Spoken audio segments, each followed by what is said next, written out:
Hello everyone, welcome to Ask a Sensei. A question coming from one of our Bahamian brothers. Stay tuned.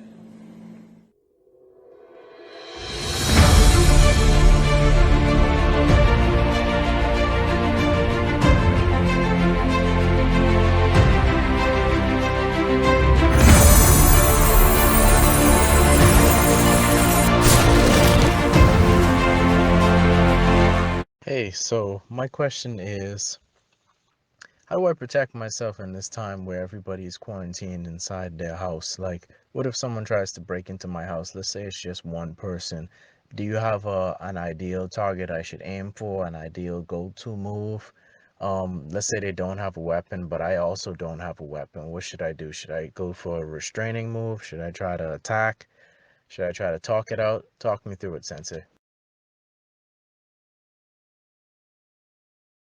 Very good question. And that question is based upon many different outcomes or things that you need to look out for. The first thing I'd like to say is self-defense is mainly psychological more than it is physical, first of all. It's a psychological warfare. So it's understanding your environment, understanding the situation at hand, and knowing exactly what to apply and when to apply that particular technique or a weapon or whatever it is that you need to survive that situation. The key is survival though. In a situation where someone would break in to your home, obviously you need to defend your home. If your family's around, these are different scenarios that you need to know. Are you alone? Is there any family members around? Is anybody vulnerable? Those will determine the level of threat that you have to defend against. Also depends on the person who it is. Is it someone that you know? Is this a child? Is this an adult? Do they have on a mask? Now these are not other good questions that needs to be answered concerning what you should do specifically. But in the scenario you draw, let's just draw an analogy. Let's just say it's a stranger. They're wearing a mask and they do not have a weapon. Now, first of all, the goal is to assess the level of threat. Number one, is there anyone there? Do you have any kids or anything like that, or are you by yourself? Okay, let's say that you're by yourself for some reason, and the next thing will determine whether you're male or female. Now, if you are male and another male breaks in, and you're by yourself, it's a different level of threat than if you're a female and a male breaks in. The threat level goes up because a female naturally is not as strong as a male based upon science. So therefore, a male and female will have to respond differently in that situation. Also, another factor that you have to keep in mind is whether you are skilled or you're unskilled or not. Whether you are, let's say for example, you are unskilled, whether it's a male or female, the first thing you want to do is make sure you get a weapon. You need an upper hand above the threat, whether it be a knife or a blunt weapon. You need something that can give you an upper hand against your threat or your opponent. Now, the purpose of this weapon would be to either immobilize or to scare off the threat, to threaten the threat.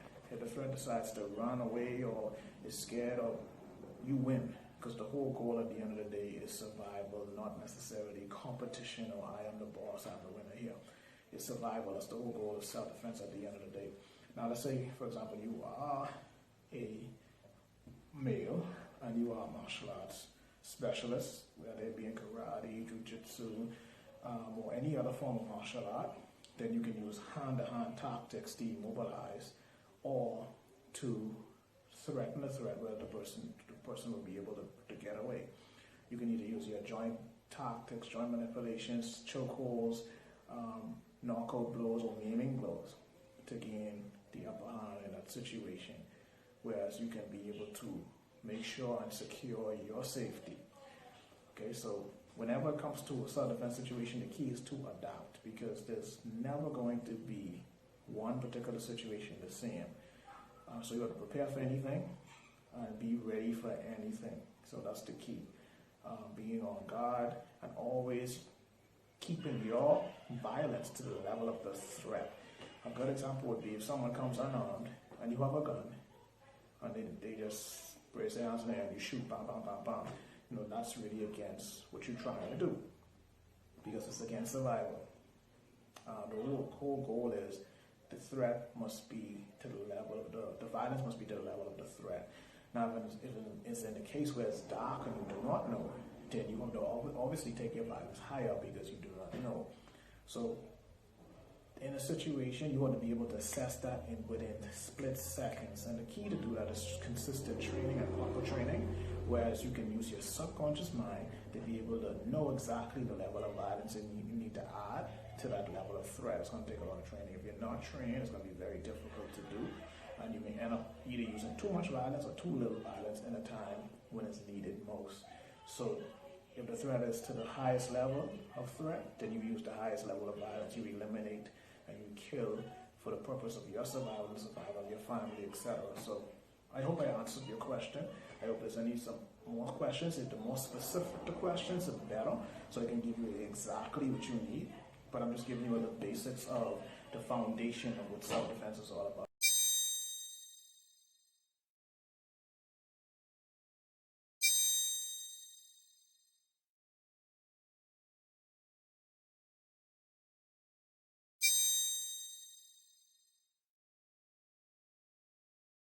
Thank you for watching. Hope you enjoyed.